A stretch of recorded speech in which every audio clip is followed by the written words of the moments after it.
As an international student and advocate for inclusivity, I have witnessed the silencing and debilitating effect of intimate partner violence (IPV) across cultural contexts. It's not just a grim statistic, but a lived reality for millions of individuals, affecting friends, families, and communities worldwide. Social justice is essential for national development, intertwining policies and practices to promote peace and progress.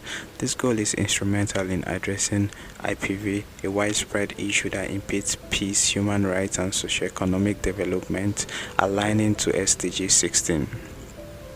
Globally, 1 in 3 women experiences IPV, impacting over a billion individuals.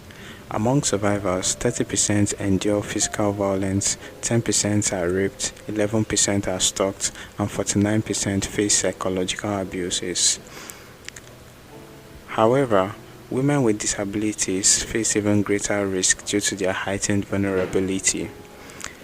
In the UK, IPV affects 1.6 million women annually, from her women's population of 34.2 million, equating to 4.7% of women, with societal costs reaching £66 billion due to lost productivity and increased public service demands.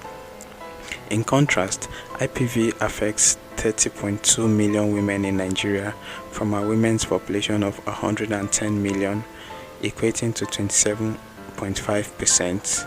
These figures translate into an annual economic cost of $3 billion in a country where a sizable portion of the population survives on less than $1 per day.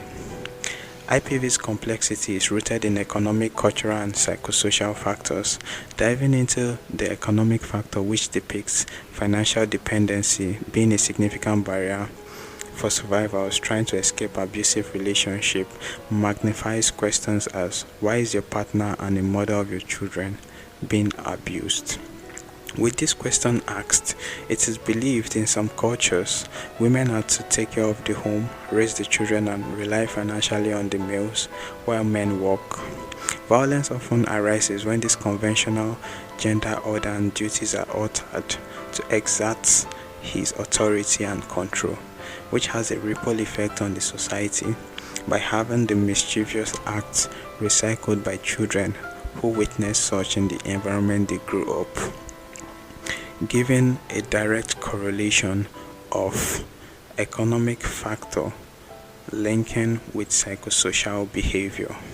Furthermore, fragile contexts like the COVID-19 pandemic, conflict zones, or displacement further worsen vulnerabilities by increasing economic insecurities and weakening legal protections.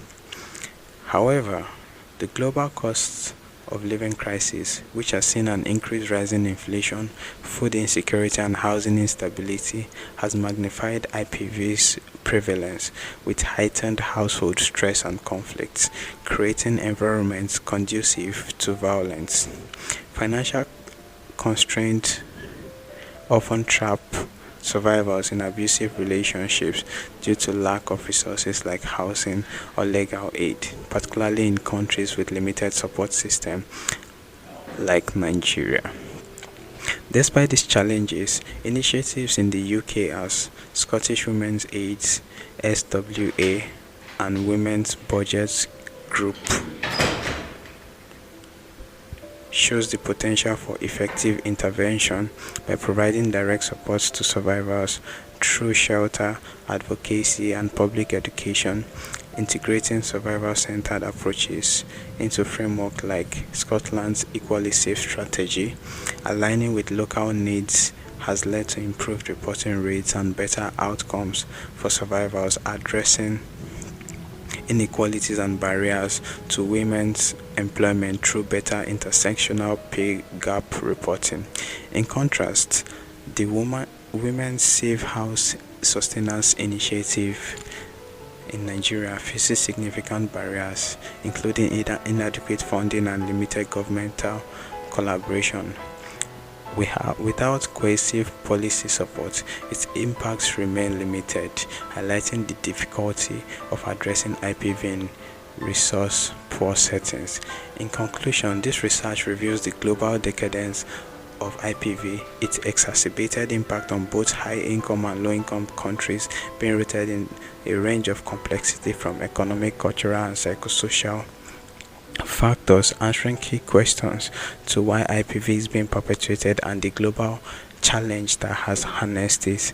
Though frustrated by the data sets of IPV's prevalence, the realization of initiatives as the SWE and the WBG reflects the strength to conquer IPV if employed globally in attaining the UN goal come 2030. Thank you.